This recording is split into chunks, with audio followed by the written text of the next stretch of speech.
Kabayan and travelers, pauwi na po ba kayo sa Pilipinas at nais mong malaman kung ano ang mga kasagutan sa ilang katanungan para sa iyong pagpe-prepare sa pagbabakasyon sa bansa nating Pilipinas? Alamin po natin ang kasagutan sa mga e-travel frequently asked questions mula po sa inyo.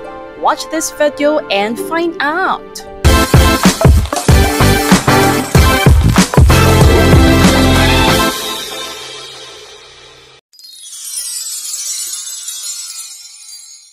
Hi travelers! Welcome back to another episode of Jamie Aries Talk TV kung saan sasagutin po natin muli ang inyong mga katanungan, aking mga kabayan.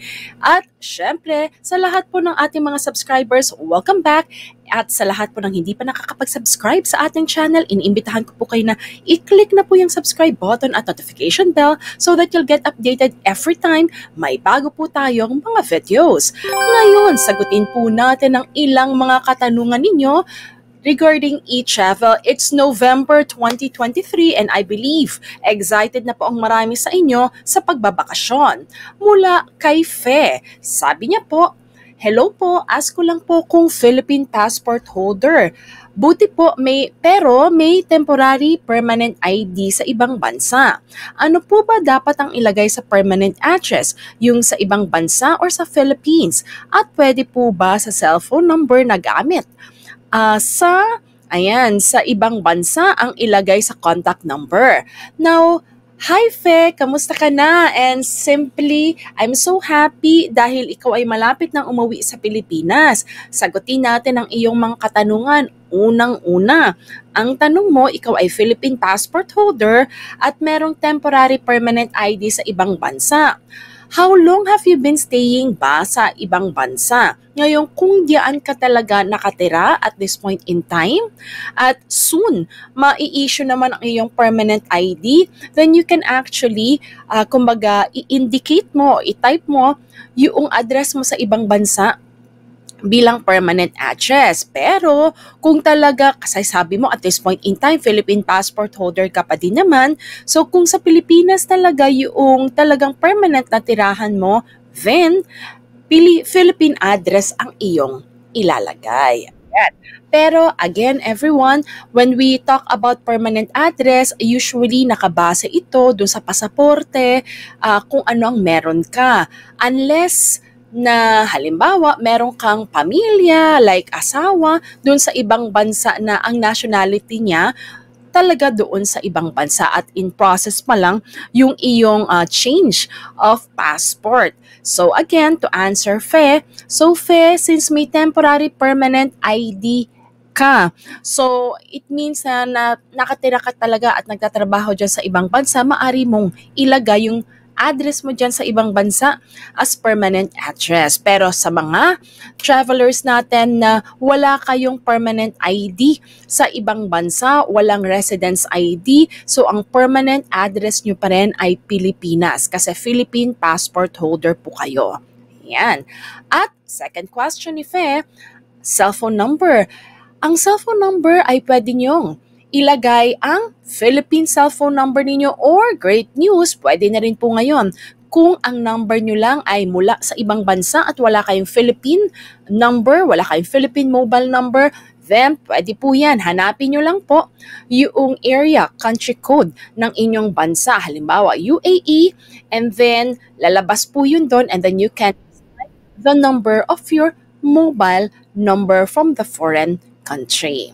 So Fe, looking forward, nakatulong ang kasagutan natin sa iyong katanungan at maaring iba pong mga viewers po natin ay iniisip nyo rin na ano ba ang permanent address ko. So hoping yung sagot natin po ay nakatulong sa inyo. For our second question, mula naman kay Jenny McGuinness, sabi niya, hi Jamie Iris, ako po ay dual citizen. Wala po akong Philippine passport. Anong citizenship po ang ilalagay ko sa e-travel? American po ba or Filipino citizen?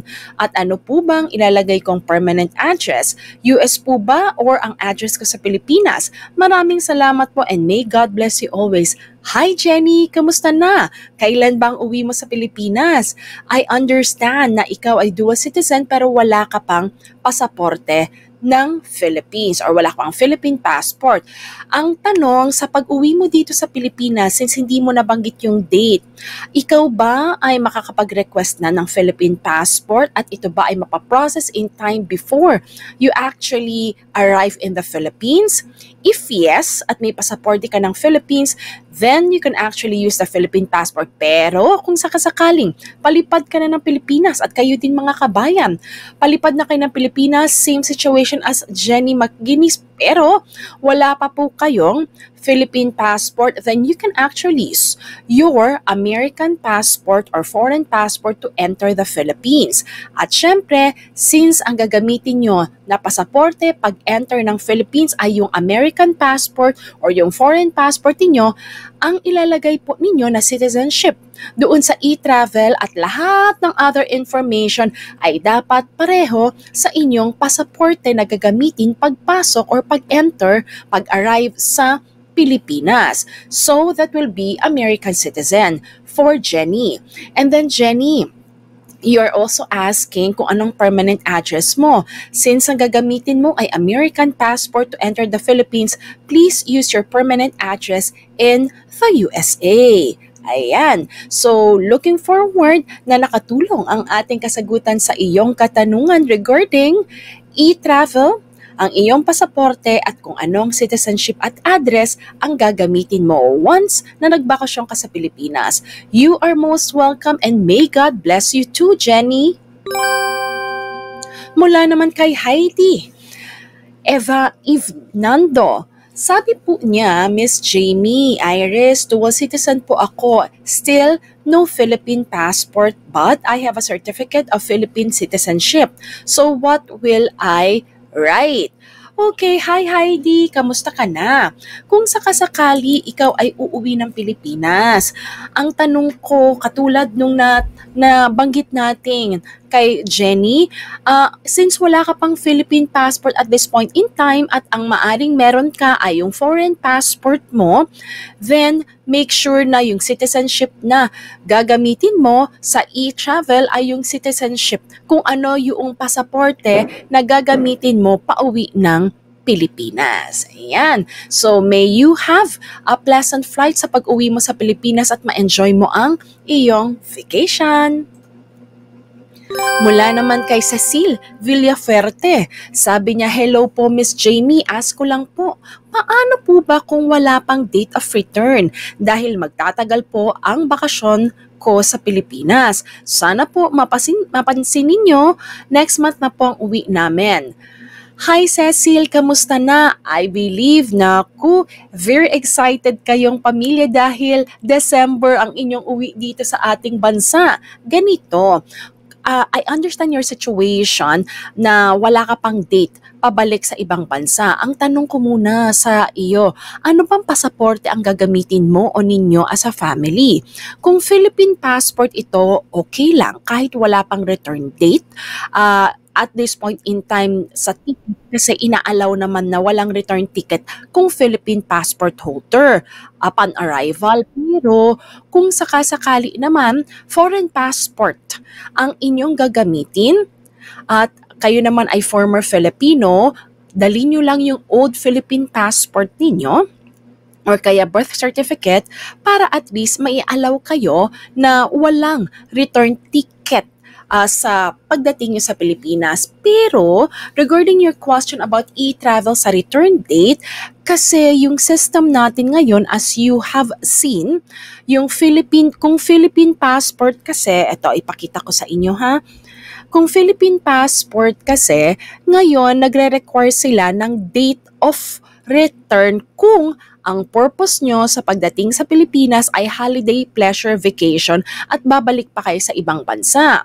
Since wala pa kayong actual na return date, then yung estimate munang ilagay ninyo and then if ask na lang sa airport kung sakasakali na halimbawa asaan yung mismong return ticket ninyo, kindly just tell them that since you're a balikbayan, you want to stay more than a month, wala pa naman, kumbaga kayong nade-decide na return ticket, so tentative date pa lang yung iyong nilagay.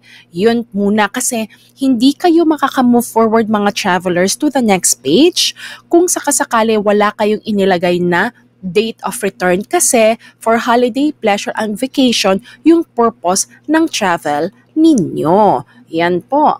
So, paano naman yung mga magpa-permanent na sa Philippines or alam mo, bumalik galing vacation? Mamaya natin pag-usapan yan. Doon yan sa question ng next subscriber po natin. But for those who are flying to the Philippines for holiday, pleasure, at vacation, yan po ang ating kasagutan sa inyong katanungan.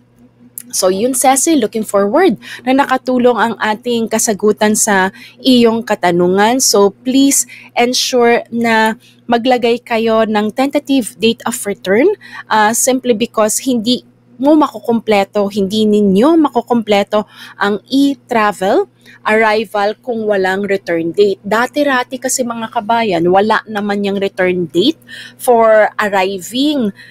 Kumbaga sa mga foreign passport holder lang yan. Pero for Philippine passport holder, dati wala yan, nilagyan lang nila. Pero huwag kayo mag-alala kasi binase kasi po nila yan, depende dun sa purpose of travel. Sagutin naman po natin yung next subscriber para mas maintindihan nyo po yung ibig sabihin ko regarding return date. Again, for you Cecil, yung example kasi niya, flying to the Philippines for holiday, pleasure, or vacation.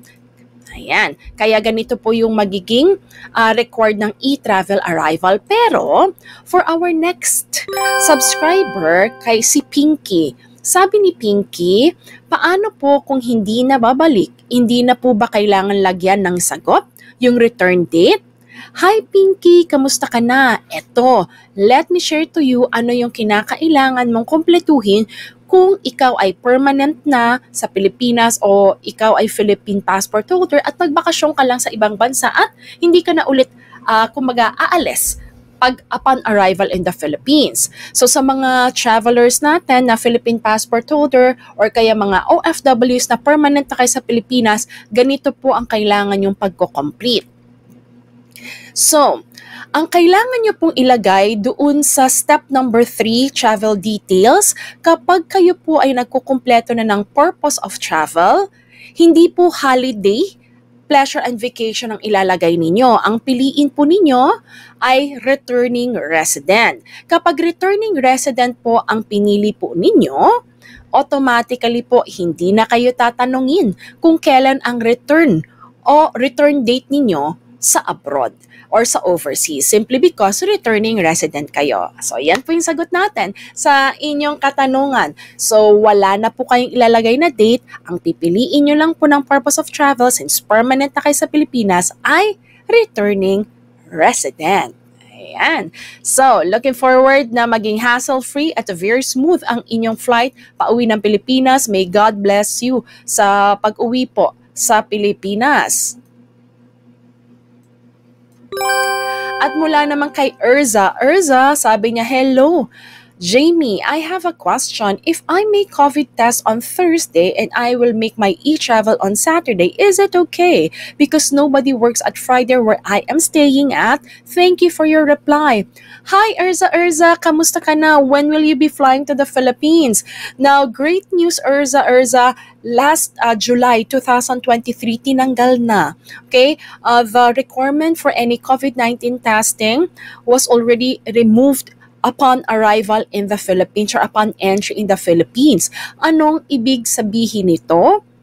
Kapag ikaw ay pumunta o lumipad papuntang Pilipinas, whether you are vaccinated, partially vaccinated, or unvaccinated, welcome po kayo at walang problema, wala nang COVID-19 testing na requirement para ikaw ay maka-enter ng Philippines. So all you simply have to do is bring yung mga travel documents ninyo. At mga kabayan, I am now preparing yung mga requirements upon entry sa Pilipinas for November 2023 onwards. So please watch out for that in my coming vlogs. But then again, Urza, so okay na hindi ka magpa-COVID-19 testing simply because hindi na siya required whether you're fully vaccinated or unvaccinated. God bless you, Ursa, and enjoy your vacation in the Philippines. At syempre, sa lahat ng ating mga subscribers, thank you so much sa inyong mga messages. Sabi po ni Estrella Akiyama from Japan, hello po Ma'am Jamie, maraming salamat po sa napaka-helpful na reminders and tips. You are most welcome, Estrella, and simply, I'm so happy na palagi kang nanonood sa ating channel. Domo arigato gozaimasu. At mula naman sa USA, mula kay Jocelyn Tenido, sabi niya, thank you for sharing. God bless you. Jocelyn and family in the USA, you are most welcome and thank you always for watching. Shout out sa inyong lahat dyan sa USA. At mula kay Magson143, sabi niya, thank you so much ma'am. You are most welcome Magson. Ganon din si Jeneline Vega, sabi niya, thank you. You are most welcome Jeneline. With that everyone, may God bless you. At maraming salamat po sa inyong lahat, mga subscribers na ating pong laging masugid na nanonood sa ating channel. At syempre, antabayanan nyo pa po ang mga update natin sa ating channel at marami pa po tayong new videos upcoming. Muli po ako si Jamie Iris, ang inyong Talk TV show host na nagsasabi, saan man punta ko ng mundo, taas noo, tayo'y mga Filipino.